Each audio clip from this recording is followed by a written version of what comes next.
Hi hello welcome back to ഈസ ചാൻസ്. ഇന്ന് ഞാൻ വന്നിട്ടുള്ളത് കപ്പയും അതുപോലെ തന്നെ പച്ചക്കടലും വെച്ച് തയ്യാറാക്കിയെടുക്കാൻ പറ്റുന്ന നല്ലൊരു വെറൈറ്റി ആയിട്ടുള്ളൊരു സ്നാക്സിൻ്റെ റെസിപ്പി ആയിട്ടാണ് കേട്ടോ. അപ്പോൾ അതിന് വേണ്ടിയിട്ട് ഞാനിവിടെ കുറച്ച് പച്ചക്കടല എടുത്തിട്ടുണ്ട് കേട്ടോ. അപ്പോൾ അതായത് ഇപ്പോൾ ഗ്രീൻ പീസ് ഞാൻ കുറച്ചധികം എടുത്തിട്ടുണ്ട്. ഞാനിവിടെ ഒരു അരക്കപ്പോളം എടുത്തിട്ടുണ്ടാവും. അതൊന്ന് വെള്ളത്തിലിട്ടൊന്ന് കുതിർത്തിട്ട് വേണം നമ്മൾ ഈ ഒരു മിക്സിയുടെ ജാറിലേക്ക് ഇട്ട് കൊടുക്കാനായിട്ട് കേട്ടോ. അപ്പോൾ ഞാൻ നേരത്തെ തന്നെ വെള്ളത്തിലൊന്ന് കുതിർക്കാനായിട്ട് വെച്ചിട്ടുണ്ടായിരുന്നു കേട്ടോ. അപ്പോൾ ഇനി ഇതിലേക്ക് നമുക്ക് വേണ്ടത് എരിവിന് ആവശ്യമായിട്ടുള്ള പച്ചമുളകാണ്. ഞാനിതാ ഇവിടെ ഒരു പച്ചമുളക് ഇതുപോലെ ഒന്ന് കട്ട് ചെയ്തെടുക്കുന്നുണ്ട് കേട്ടോ. ഇനി നിങ്ങൾക്ക് എരിവ് ഇത്തിരി കൂടുതൽ വേണമെന്നുണ്ടെങ്കിൽ അതിനനുസരിച്ചിട്ട് പച്ചമുളക് ചേർത്തെടുക്കാവുന്നതാണ്.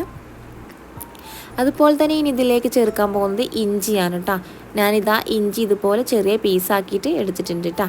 ഒന്നാകെ ഇഞ്ചി അതുപോലെ ചേർത്ത് കൊടുക്കാൻ നമുക്ക് പെട്ടെന്ന് അരഞ്ഞ് കിട്ടില്ല. അപ്പോൾ ഇഞ്ചിയും കൂടി ചേർത്ത് കൊടുത്തിട്ടുണ്ട്. ഇനി നമുക്ക് വേണ്ടത് കപ്പയാണ് കേട്ടോ. നമുക്ക് മെയിനായിട്ട് വേണ്ട ഒരു ഇൻഗ്രീഡിയൻസ് ആണ് ഇതിലേക്ക് കപ്പ. കപ്പ ഞാൻ ഇതുപോലെ